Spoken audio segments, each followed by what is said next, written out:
Magandang araw, ako po si JM De Jesus para sa Pasada Balita ngayong alas 12. Umabot sa kabuuang 12,840 na residente mula sa mga bayan ng Masantol, Minalin at Macabebe ang nakatanggap ng tulong mula sa pamahalaang panlalawigan ng Pampanga nitong Martes, July 29. Ito ay matapos ang malawakang pagbaha na bunsod ng sunod-sunod na bagyo at habagat. Sa pangunguna ng Kapitolyo, nakarating sa mga apektadong barangay ang mga food pack mula sa Department of Social Welfare Development o DSWD, kabilang ang Sapang Kawayan sa Masantol, kung saan 1,126 na nahatiran ng tulong. Sa bayan ng Macabebe, isinagawa rin ang pamamahagi ng tulong sa Barangay Consuelo, San Esteban at Dalayap na may kabuuang 4,650 beneficiaries. Sa Minalin naman, halos 6,000 na residente mula sa 4 na barangay ang nabigyan ng ayuda.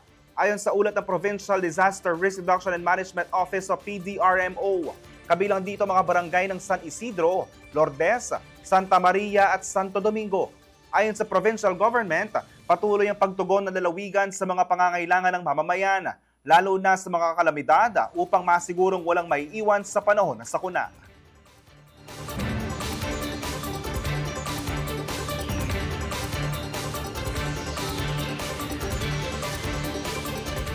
Abangan ang iba pang mga ulat at updates sa Pasada Balita mamayang alas 2 ng hapon. Ako po si JM De Jesus. Magandang araw po.